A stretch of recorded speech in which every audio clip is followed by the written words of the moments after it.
Welcome to Evergreen Speedway's Home Track Heroes on CW11. And welcome to this edition of Home Track Heroes from Evergreen Speedway. I'm Steve Mortland, and I am proud to introduce the gentleman to my left. His name is Greg Pyland. He is new to Evergreen Speedway. He's a veteran of doing this show, though, because he did it last week. But it's good to have you here, pal. It's great to be back again, yes. And I like the veteran status already. You know, one show under my belt, and I'm a veteran, so I'll take it. Yeah, we have really low standards here. But it's good to have you with us. And Greg is going to be taking over the PA on Saturday nights here at Evergreen Speedway for the foreseeable future. And I am really excited to have you be a part of this and part of everything we do around here. Talk about, briefly, before we get into our Interstate Battery Youth Hornet A main event coming up, your feeling so far on this joint. You know, it's been so much fun. It's been a long time since I spent so much time out at the racetrack as a kid, you know, watching you, watching Gary, and watching my dad do the announcing. And so it's been wonderful to be back in action again.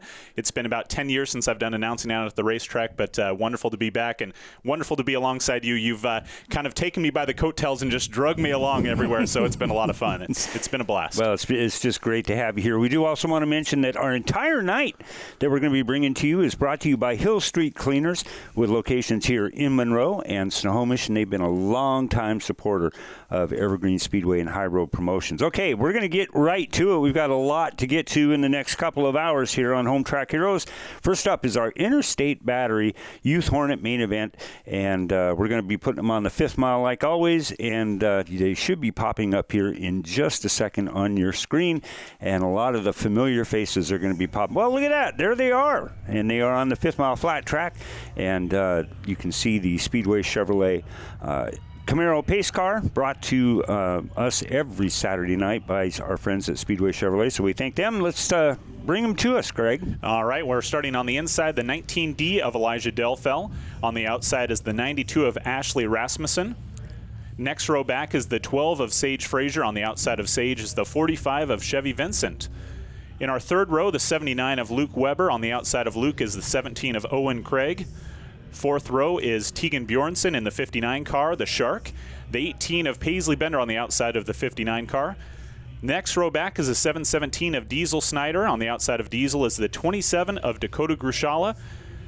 Next row is the 6 of Dylan DeAndre. On the outside of Dylan is the 20 of Riley Riddell. And last but not least, you have the 31 of Layla Braun. Man, look at that. He gets done just as they start. I tell you, this guy's good. You're going to love him. All right, as you can tell, you don't need a real high-definition TV to clue you in that it was just an absolute gorgeous afternoon and night out at Evergreen Speedway. As we recorded this a couple nights ago, it's been so much fun to have nice weather, not a drop of water on the racetrack at all.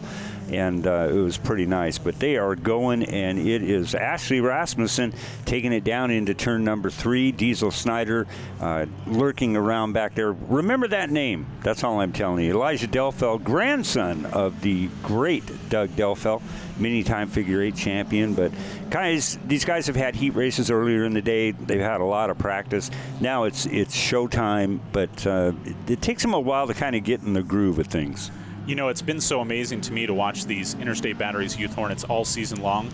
They have progressed so quickly. You know, we're still very early on in the season, but to see how much faster they're driving and see how well the races are handling the corners and the back stretch and the front stretch, it's been so much fun to watch. And like you said, Diesel Snyder in the 717, Dakota Grushala in the 27 car has been really fun to watch this season as well. And then you have somebody like Sage Frazier in the 12 car. And there goes Riley Riddell in the 20. Just bumped a little bit there by the 717 of Diesel Snyder. And you see down the back stretch in the gravel there. And so we'll see if the 20 car of Riley Riddell is able to get out of there. And there's our first caution of the race. You're going to find as you do more of these TV shows, Greg, that the minute you mention a driver's name, off they go. It's amazing how that happens. But you can kind of see the replay. There's Diesel Snyder in the 717 and the 20 car of Riley Riddell off to an abrupt start in the dirt, but we'll get another shot of it here. Boy, they are just piled up in there. The 12 car, you see Sage Frazier taking the wide way around, got out of that mayhem and dilemma. But here's another one from inside Diesel's car. Yeah, and as you see Diesel coming out down the front stretch into turn number 1, and right there just kind of gets hooked up with Riley Riddell, but you see Diesel Snyder able to hold firm on that line in the backstretch, and that's right where you saw Riley Riddell go to the gravel area. But it was kind of cool because as Diesel gets hit when they come together like that, he's immediately, who hit me? yeah. What? He's all ready to go. But, another thing that's been really fun about this, and people who have watched our show consistently on Sunday nights, the improvement week to week by these drivers. And you get to see it because you get to go down and talk to a bunch of different young men and ladies every time they come up to the podium. And we try and always remind the crowd, too, the age group that these kids are 12 to 15 years old. It's just so impressive to me to see how well they do and how much progress they've made early on in the season. I think that's rule number 1 in the Youth Hornet rule book. No driver's license allowed. So take that for what you will. Okay, let's get this thing going. We've got 25 laps as our main event. We've got 4 in the can and 21 to go. It is Ashley Rasmussen in the 92, Riley Riddell in the 20, Sage Frazier in the number 12 car, currently in the 3rd spot. Chevy Vinson, that's another young man that has some pedigree out here, family pedigree. His older brother Sheridan runs in our street stock division and gets a lot of good coaching, mentoring too, from the owner of that 45 car, another competitor, Nick Beecher out of Marysville, does really a cool thing getting that thing set up each and every week. But we are back underway. Green flag's going, and Ashley Rasmussen continues to lead. Oh, look at this. We got another mess. Yeah, the 79 of Luke Weber got a little bit loose there, but you see the 59 of Tegan Bjornson able to go around Luke in the 79 car. That's one of my favorite out here, the Shark with the great paint job on the 59. But you see able to hold firm and keep on going. But Luke Weber had a great recovery there. Could have easily spun out, had a lot more issues. But Luke Weber in the 79 car able to hold it on. But don't look away for too long, because now you see the 717. Diesel Snyder jumped all the way up into 2nd, and now going down the backstretch, going wide. And we've seen a lot of people in this Youth Hornet race go wide down that backstretch, and it seems to work out for some. It does, but the one thing I've noticed, especially on this race, and it's a lot easier to notice it while we're in here recording this show versus when we're out there live, as we've got another spin with the 12 of Sage Frazier locked up with the Uke tire down below. But these guys are all kind of tightening things up a bit as far as following the white line that you see, as we still see Frazier nose up against the Uke tire, but people have been kind of gotten the clue now through Raceiver, except those two right there. And got Paige Bender in the 18 is involved in that one. The 27 of Dakota Grushala is as well. And then here goes Frazier putting it in reverse and getting it out of there. Also, Dylan DeAndrea getting underway. But the quality of the racing has improved so much this season. Yeah, it's been fantastic. Like I said, it's for us being out there each Saturday to be able to watch it. It's been so exciting. And unfortunately, here you see a little bit of issue going into turn number 2, like you said, with the 12 car of Sage Frazier and just getting spun there a little bit. And there's the 27 Dakota Grushala, almost able to avoid everything, but ultimately not able to get through. And we just talked about him, but Luke Weber in the 79, look at this move, just kind of able to go around. You see where Dakota Grushala gets hooked up, and you won't see it there in that shot, but maybe here shortly you'll see the 79 blue car that's able to go by, and there's also the 59 of Tegan Bjornson able to sneak through that issue in turn number 1. Yeah, one other thing that I think is kind of cool to notice too, on that very last shot, you saw the JBR logo. That stands for John Bender Racing, and John Bender and his whole family have really taken to this Youth Hornet. If you go through the pits and come on out, and we'd love to show you how this is all done, but John will bring 2 or 3 of these cars in this big, long, massive trailer, and they all kind of pit together, and he's done such a great job mentoring, coaching, providing repairs, helping get these kids out on the track. And it's so cool to see John and Amy and the entire Bender family. I know the Cox family is involved in it too. But it's such a cool thing that they're doing. So mega props to John and Amy Bender and all those guys for really getting behind this series. Okay, we have got 17 laps to go. As you see, it is the 717 of Diesel Snyder out in the front with Ashley Rasmussen, who led the first portion of this race.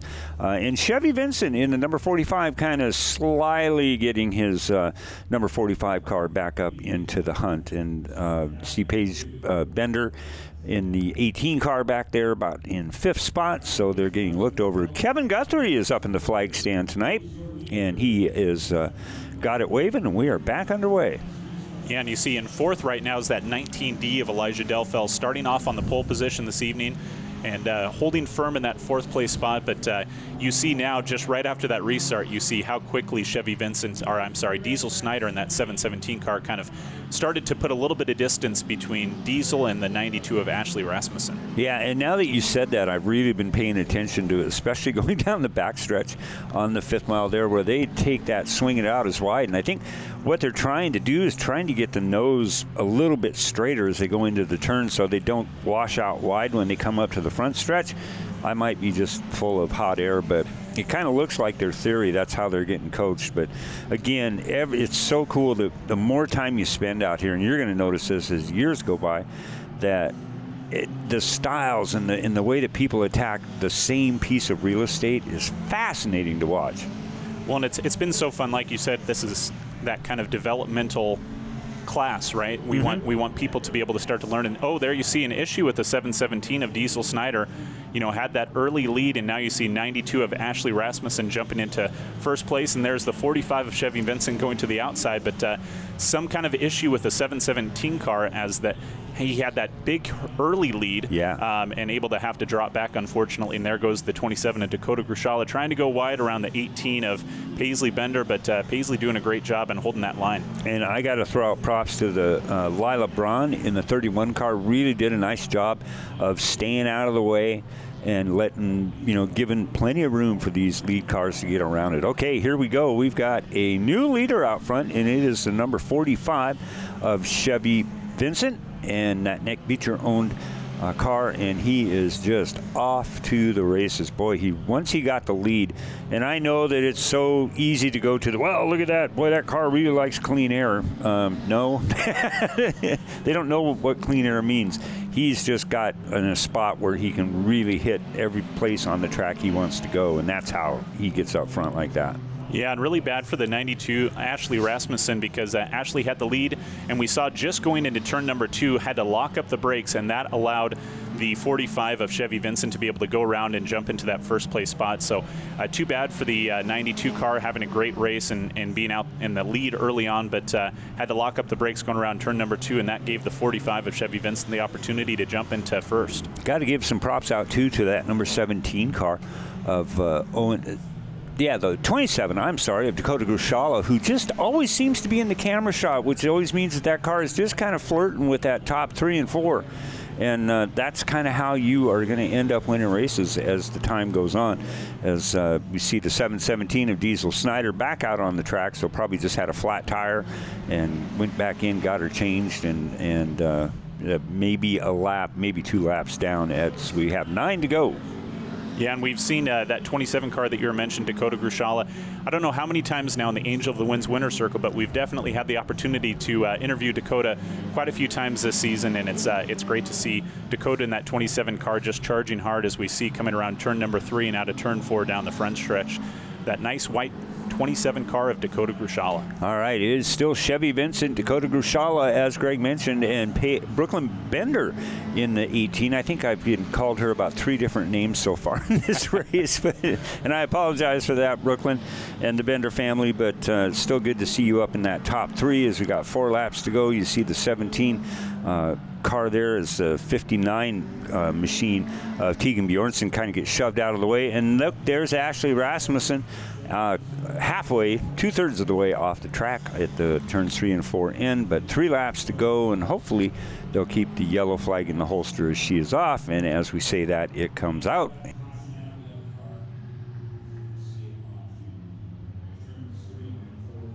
So while they're getting this sorted around and get Ashley Rasmussen off the track, hopefully back into the back of the field, we'll bring them back up above for a few seconds and let them get things reset. But cool thing, you guys can do while you're waiting for this race to get on to evergreenspeedway.com. Check out the rest of the schedule. I know the Summer Showdown's coming up, the Galloway Shootout, getting cars back on the 5.8s. You're going to have a blast with those. Yeah, I think that's going to be so much fun. We haven't seen the 5.8s used, obviously, this season. The Galloway Shootout's going to be the first time, but really looking forward to that. It'll just be fun to see the infield at that time, too. Yeah. Right? So It's a whole different world. But, again, get on to evergreenspeedway.com. Get your seats reserved for those races in particular, but any other one that kind of piques your curiosity throughout the rest of the 2021 season. Okay, let's get this reset. 4 laps to go for our Interstate Battery Youth Hornet. You see Chevy Vincent in the 45. Dakota Grushala in the number 27, Paisley Bender in the number 3 car, despite what it says on the scroll up above there. That's kind of one of the things that we run into when these cars run. They'll always have the same last name usually, but sometimes the first name can vary from race to race. So Brooklyn, if you're in the car, good job. Paisley, if you're in the car, we're happy to have you here too. And here we go. Kevin Guthrie's got him back underway, and Chevy Vincent off to hopefully what he's hoping his first win in the Interstate Battery Youth Hornets as they go into turn 3. Yeah, like you said, coming out of turn number 3, Chevy Vincent in the 45. But look, there's the common person we're used to seeing in the Angel of Winds winner's circle. There's Dakota Grushala that's really charging hard against the 45 car of Chevy Vincent as they head down the backstretch and come into turn number 3. This next time by, it's only going to be 2 laps to go, so we'll see if the 45 is able to hold off the 27 with 2 laps remaining. You know, Greg, one thing that always amazes me, too, is you've got I don't know exactly to the number how old Chevy Vincent is, but let's just say he's in the 13 to 14-year-old range. This is a lot of pressure for somebody that young to try and pull off what he is trying out. There he sees the white flag, so let's add about 10 times more pressure to him, and then let's put Dakota Grushala all over the back bumper and see how he reacts to that. I'm really impressed with this, if they can hang on. Yeah, and you see coming to the inside of turn number 4, it's going to be a photo finish. There it is. But you do see the 45 of Chevy Vincent able to hold off. In second place, the 27 of Dakota Grushala. And in third, we have the 18 of Paisley Bender, your top 3 in the Interstate Batteries Youth Hornet main event. All right, we'll be back.